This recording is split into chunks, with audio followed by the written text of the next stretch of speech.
नमस्कार, मैं अम्बे वर्मा और आप देख रहे हैं इंडिया टीवी न्यूज। तो चलिए आगे बढ़ते हैं कुछ खास खबरों की ओर। बिहार की राजनीति में सितारों के चुनाव लड़ने से क्या कुछ असर पड़ेगा, इस बार लोकसभा चुनाव में देखिए विशेष बहस। सोशल पॉलिटिकल एक्टिविस्ट गजेंद्र माझी बेतिया से चुनाव लड़ने जा रहे अजय कुशवाहा वरिष्ठ पत्रकार प्रदीप कुमार के बीच। इंडिया टीवी न्यूज पर विशाल वैभव के साथ पटना से। नमस्कार, आप देख रहे हैं इंडिया टीवी न्यूज और मैं हूं विशाल वैभव। इन दिनों बिहार की राजनीति में जिस तरह से लगातार जो है सितारों जो है भोजपुरी सितारे जो हैं चुनाव मैदान में हैं। चूंकि पवन सिंह ने भी अब ऐलान कर दिया है काराकाट से चुनाव लड़ने को, तो वहीं नवादा में गुंजन सिंह चुनाव लड़ रहे हैं। तो बेतिया में हालांकि वो भोजपुरी एक्टर तो नहीं है, लेकिन मनीष कश्यप ने भी जो है बेतिया से अपनी दावेदारी पेश कर दी है। तो क्या कुछ जो है इस बार लोकसभा चुनाव में इन लोगों के उतरने से मैदान में, क्योंकि पवन सिंह जहां काराकाट से चुनाव में मैदान में ताल ठोकते नजर आएंगे, तो वहीं नवादा से गुंजन सिंह आ रहे हैं। और हमारे साथ इसी सब विषय पर बात करने के लिए हैं सोशल एक्टिविस्ट पॉलिटिकल गजेंद्र माझी, और उसके बाद हमारे साथ हैं निर्दलीय प्रत्याशी जो कि बेतिया से संभावित उम्मीदवार निर्दलीय अजय कुशवाहा और वरिष्ठ पत्रकार प्रदीप कुमार हैं। हम इनसे बात करते हैं कि क्या कुछ कहना है, किस तरह से देखते हैं इन सब चीज़ों को। जो है पवन सिंह काराकाट से चुनाव लड़ने आ रहे हैं, जो है गुंजन सिंह जो नवादा से चुनाव लड़ रहे हैं, क्या फर्क पड़ेगा राजनीति में? काराकाट में पवन सिंह के आने के बाद राजनीतिक फीजा बदल गई है।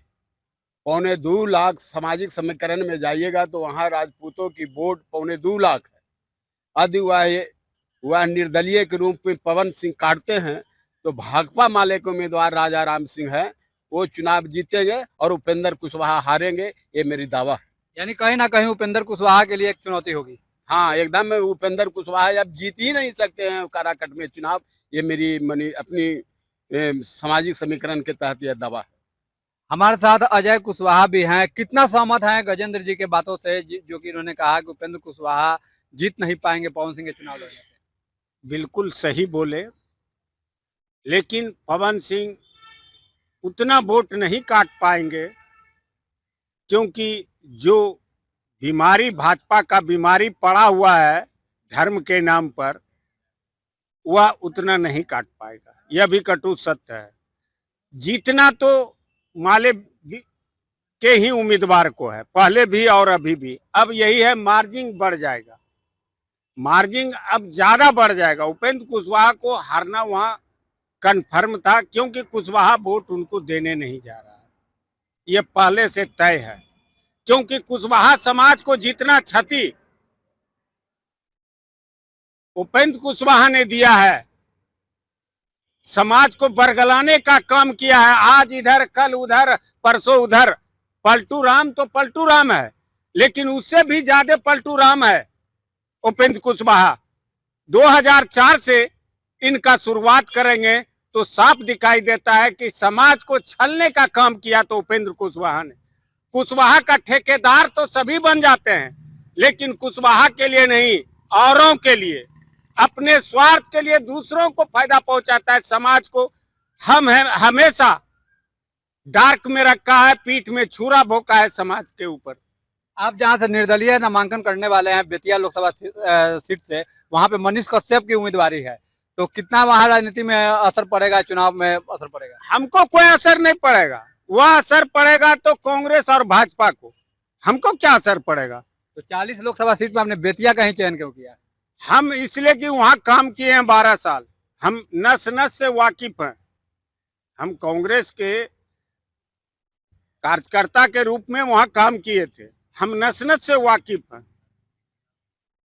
आप आईएएस और आईपीएस को फील्ड में उतारिएगा और कार्यकर्ता घास गड़ेगा। आपका रोजी रोटी करने के लिए, आपका हाल चलाने के लिए कार्यकर्ता है, और लैंड करेगा हवाई जहाज से आईएएस और आईपीएस। राजनीतिक को डुबाने का श्रेय है आईएएस और आईपीएस को राजनीतिक में लाना। कितना समर्थन आपको वहां मिलेगा बेतिया में? अब तो समय बताएगा, आप खुद अपने आंखों से देखिएगा जाके। सितारों के लड़ने से कितना प्रभाव पड़ेगा बिहार की राजनीति में? कहां तक सही है राजनीति के हिसाब से सितारों के लड़ने से? देखिए, सितारों को लड़ने से न लड़ने से कोई ऐसा कोई माने फ़र्क पड़ने वाला है नहीं, क्योंकि ये लोग कलाकार हैं और ये अपनी कलाकारी को प्रदर्शन करते हैं। लोग उस रूप से देखते हैं उनको कलाकार के रूप में, ना कि ये राजनेता और सामाजिक जो सामाजिक कार्य के लिए इनको उस तरह का नहीं देखा जाता है, इसलिए ऐसा कोई प्रभाव पड़ने वाला नहीं है।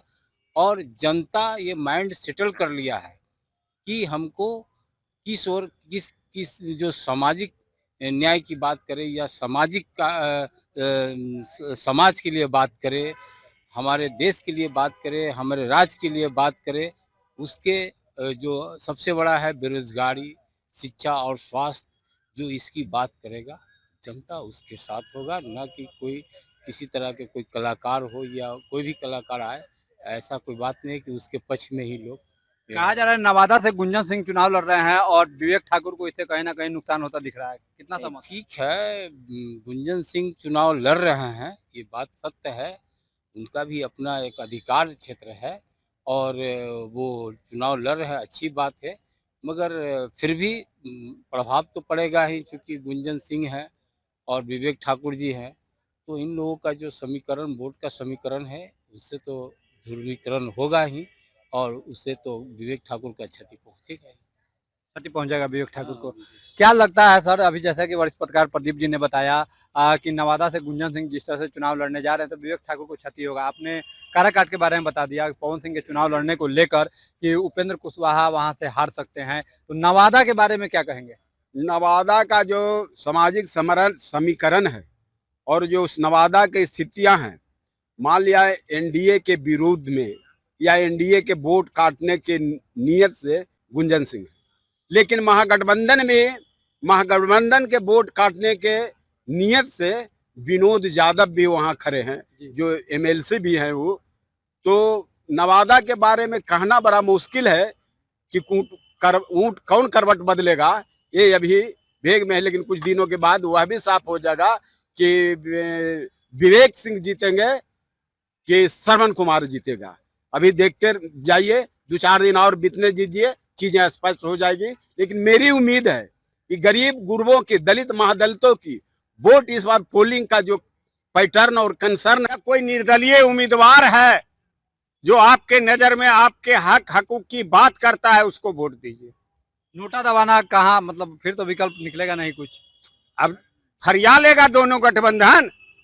कहने का मतलब, आप कोई गठबंधन को विकास से मतलब नहीं है, कोई राजनीतिक दल को देश की चिंता नहीं है, सिर्फ अपनी चिंता है, अपने कुर्सी का चिंता है, भाई भतीजावाद का चिंता है, आईएएस को बचाना, आईएएस उसको। हम कहते हैं आप कौन सा ऐसा विकास हमको केंद्र सरकार या राज्य सरकार दिखा दे, एक भी विकास। आपने सबसे पहले तो गरीबों का नेवाला छीन लिया, शिक्षा से दूर किया।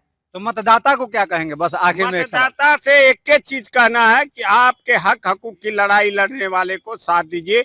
और ढोंगी और पाखंडी जो बोलते हैं कुछ और करते हैं कुछ, वैसे लोगों को साफ नकार दें। आप जाति और धर्म से ऊपर उठकर निर्णय लें। क्या कुछ कहेंगे सर बिहार देश की मतदाता को, बिहार की मतदाता को, चूंकि 19 अप्रैल से प्रथम चरण का चुनाव होने जा रहा है, तो ऐसे में क्या संदेश देना चाहेंगे, चूंकि आप सोशल एक्टिविस्ट भी हैं? मतदाताओं से मेरी अपील होगी कि जो माफिया हैं, जो अवैध धन कमाए हैं, जो ठेकेदार हैं, जो अवैध धन कमाए हैं, जिन जिन लोगों ने जो कभी जनता के लिए संघर्ष नहीं किया, जो जनता के लिए आंदोलन नहीं किया, जो जनता के बारे में कभी जनता से संपर्क नहीं किया, ऐसे भी लाखों सैकड़ों उम्मीदवार खड़े हैं। और ऐसे लोग भी खड़े हैं जो पॉलिटिकल पार्टियों को करोड़ों रुपया दे के टिकट खरीदे हैं। ऐसे उम्मीदवारों को हम अपील करेंगे कि जनता वोट नहीं करे, लोकतंत्र को स्थापित करने के लिए संघर्षशील लोगों को ही वोट दो। अच्छी से पहचाने अपने क्षेत्र में उम्मीदवार के कि कौन जनता के मुद्दों पर खड़े हैं, कौन जनता के सैद्धांतिक बात करते हैं। इन माफियाओं और टिकट खरीदने और बेचने वाले लोगों से दूर रहकर संघर्षशील लोगों के वोट करें, हम यही जनता से अपील करेंगे। हमसे जुड़ने के लिए आप तीनों मेहमानों का धन्यवाद। तो ये थे हमारे साथ सोशल एक्टिविस्ट गजेंद्र मांझी अजय कुशवाहा और वरिष्ठ पत्रकार प्रदीप कुमार। और आपको बता दें कि जो है जिस तरह से सितारों की एंट्री हो रही है राजनीति में, तो हालांकि स्पष्ट रूप से आपने सुना भी कि कहा गया कि कहीं ना कहीं काराकाट से जो पवन सिंह चुनाव लड़ने आ रहे हैं तो इससे उपेंद्र कुशवाहा को नुकसान उठाना पड़ सकता है। तो वहीं नवादा को भी लेकर कहा गया कि वहां से विवेक ठाकुर हैं, गुंजन सिंह मैदान में हैं, लेकिन दूसरी तरफ विनोद यादव है निर्दलीय उम्मीदवार। तो अभी वहां पे कुछ पिक्चर क्लियर नहीं है, लेकिन फिलहाल जो है कहा गया कि जाति और धर्म से ऊपर उठकर जो है वोट देने की अपील किया गया। आपको बता दें कि अजय कुशवाहा ने स्पष्ट रूप से कहा, जो कि निर्दलीय बेतिया से चुनाव भी लड़ने वाले हैं, उनका स्पष्ट रूप से कहना है कि उनका एक ही मैनिफेस्टो में जो उनका मुख्य उद्देश्य रहेगा वो सरकारी खजाने से जो सरकारी पैसे ले रहे हैं, 1 रुपया से लेकर 1 लाख या जितने भी पैसे ले रहे हैं, वे लोग अपने बच्चे को सरकारी स्कूल में पढ़ाएं, सरकारी हॉस्पिटल में इलाज कराएं, तब जाकर जो है व्यवस्था में सुधार आ पाएगी। फिलहाल के लिए बने रहिए इंडिया टीवी न्यूज के साथ। इंडिया टीवी न्यूज के लिए विशाल वैभव, पटना।